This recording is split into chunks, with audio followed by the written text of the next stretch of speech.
Hello and welcome to this audiobook from Malgudi Days. Written by Narayan. Today, we bring you the short story, Dasi the Bridegroom. This is a gentle, humorous and touching story set in the small town of Malgudi, where ordinary people live simple but meaningful lives. Narayan presents human feelings, social customs, and quiet irony in a very natural way. As you listen, imagine the streets of Malgudi, the people, and their emotions coming alive through this story. Now, let us begin. Dasi the Bridegroom. His name was Dasi.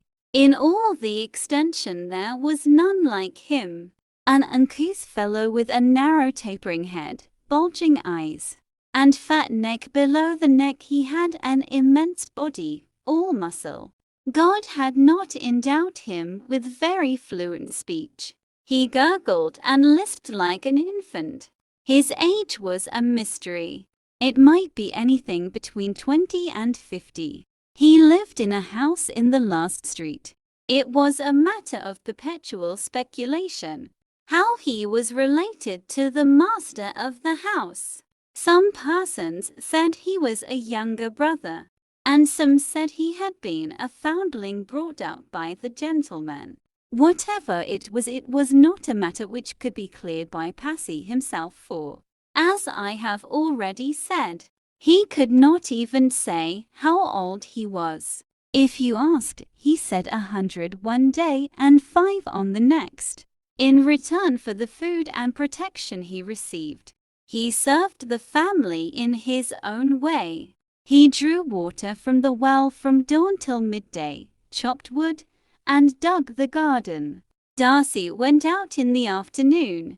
When he stepped out, scores of children followed him about, shouting and jeering. Hawkers and passers-by stopped to crack a joke at his expense. There was particularly a group in a house nicknamed Mantapam.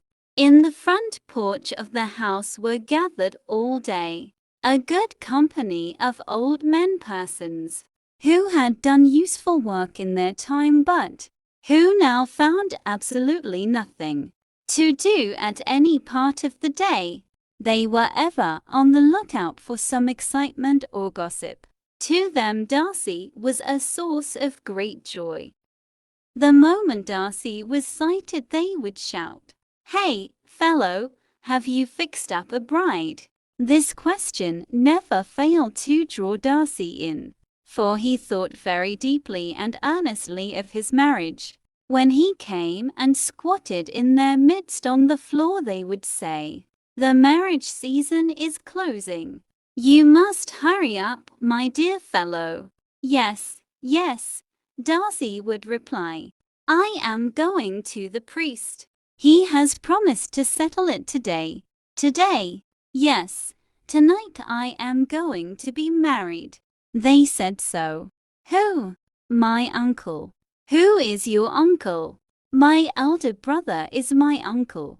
I am in his house and draw water from his well. See how my hand is. All the skin is gone." He would spread out his fingers and show his palms. They would feel his palms and say, "Hardened like wood." "Poor fellow. This won't do, my dear fellow. You must quickly marry and put an end to all this." Dasi's eyes would brighten at this suggestion, and his lips would part in a happy smile showing an enormous front tooth. Everyone would laugh at it, and he too would sway and rock with laughter.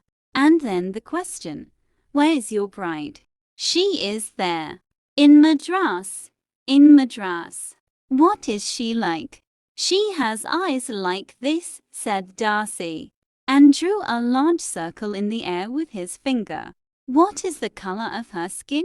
"Very, very white." "Has she long hair?" Dasi indicated an immense flow of tresses with his hand. "Is she very good looking?" "She is." "Yes, yes." Darcy hid his face in his hand, looked at the group through a corner of his eye, and said shyly, "Yes, yes, I also like her. Where have you the money to marry?" "They have to give me 3,000 rupees, replied Darcy. "He means that his wages have accumulated," someone explained obligingly. When he went home, he was asked where he had been, and he said, "My marriage." And then he went and sat down in the shed on his mat, his only possession in the world. He remained there brooding over his marriage till he was called in to dine. Late in the night, he was the last to eat because he consumed an immense quantity of rice, and they thought it a risk to call him in before the others had eaten. After food, he carried huge cauldrons of water and washed the kitchen and dining hall floor, and then he went to his mat and slept till dawn, when he woke up and drew water from the well. For years out of count this had been going on. Even his life had a tone and rhythm of its own. He never seemed to long for anything or interfere in anybody's business, never spoke to others except when spoken to, never so much as thought he was being joked at. He treated everyone seriously. When the extension school children ran behind him cheering, he never even showed he was aware of their presence. He had no doubt the strength of an ox, but he had also the forbearance of Mother Earth. Nothing ever seemed to irritate him. The little cottage in the 3rd Street, which had remained vacant from time immemorial, suddenly shed its to-let notice, along with the newspaper and the letters. The train one morning brought a film star from Madras, called Bamini by a young person, all smiles, silk and powder.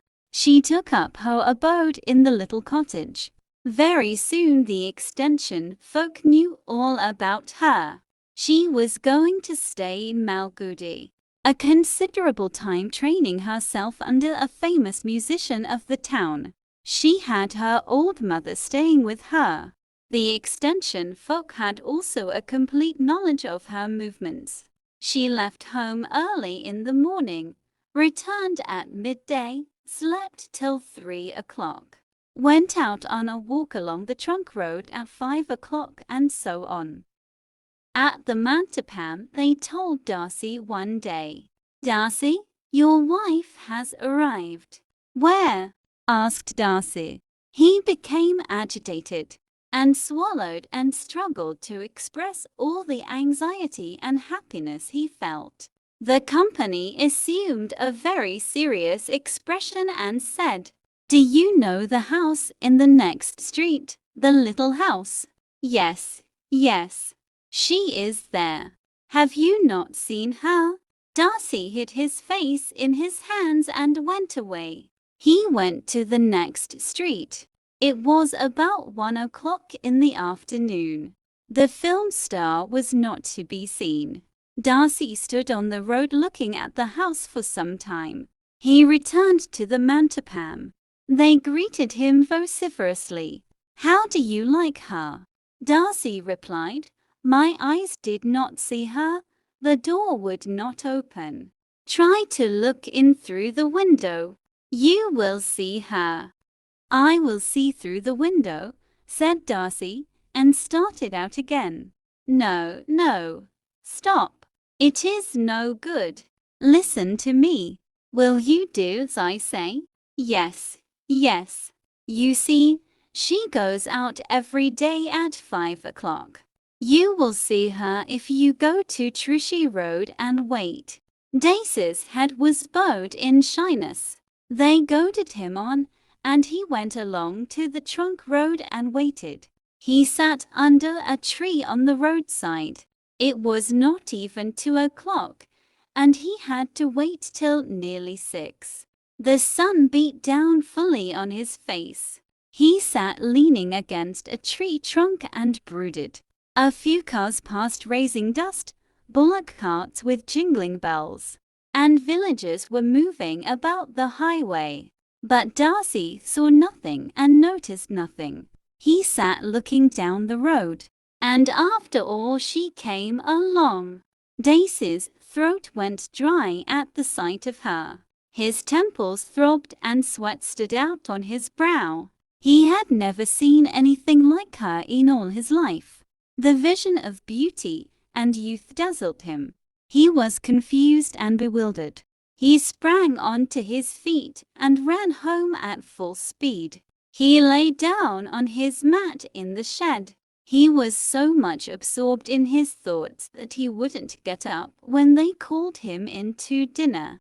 His master walked to the shed and shook him up. "What is the matter with you?" he asked. "My marriage. She is there. She is all right."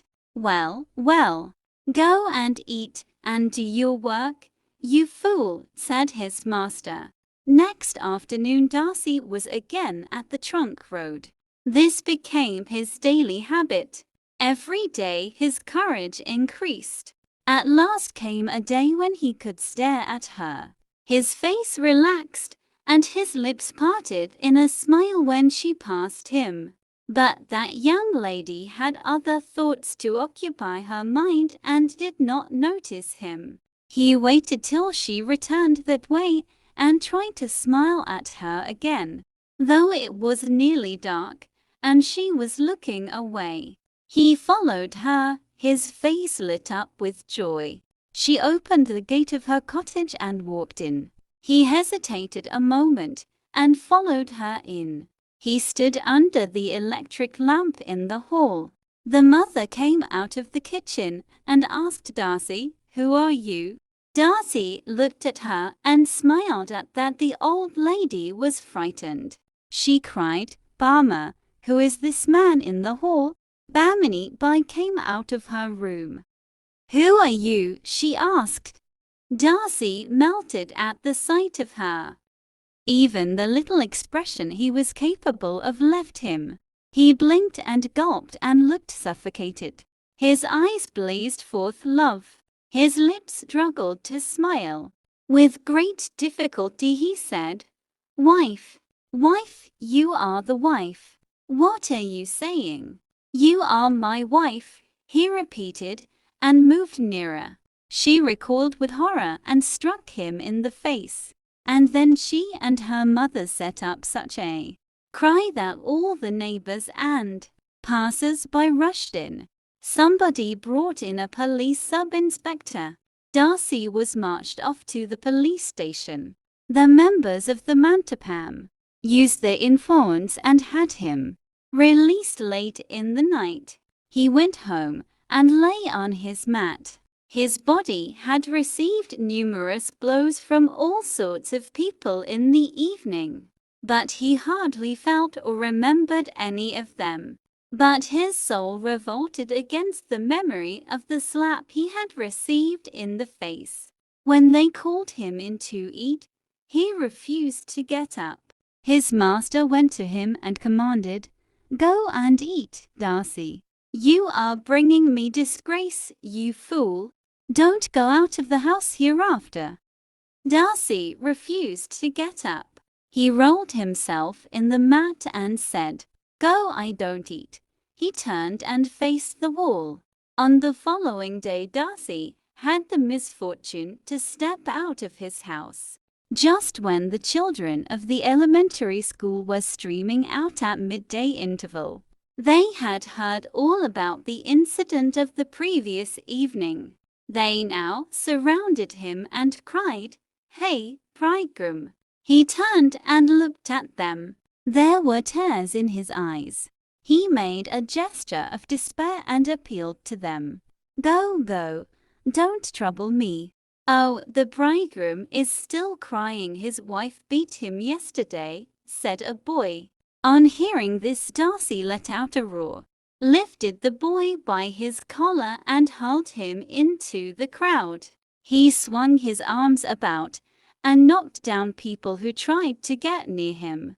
He rushed into the school and broke chairs and tables. He knocked down for teachers who tried to restrain him. He rushed out of the school and assaulted everyone he met. He crashed into the shops and threw things about. He leapt about like a panther from place to place. He passed through the streets of the extension like a tornado. Gates were hurriedly shut and bolted. A group of persons tried to run behind Dasi, while a majority preferred to take cover. Soon the police were on the scene, and Dasi was finally overpowered. He was kept that night in a police lockup and sent to the mental hospital next day. He was not very easy to manage at first. He was kept in a cell for some weeks. He begged the doctor one day to allow him to stand at the main gate and look down the road. The doctor promised this as a reward for good behavior. Dasi valued the reward so much that he did everything everyone suggested for a whole week. He was then sent with a warder to the main gate, where he stood for a whole hour looking down the road for the coming of his bride. You have just listened to Dasi the Bridegroom by Narayan. Through this simple story, the writer gently shows us human nature, social expectations, and the quiet humor of everyday life in Malgudi. Stories like this remind us that even small events can carry deep meaning. Thank you for listening to this audiobook. If you enjoyed this story, please like, share, and subscribe to the channel for more short stories and literature readings. Until next time, happy listening.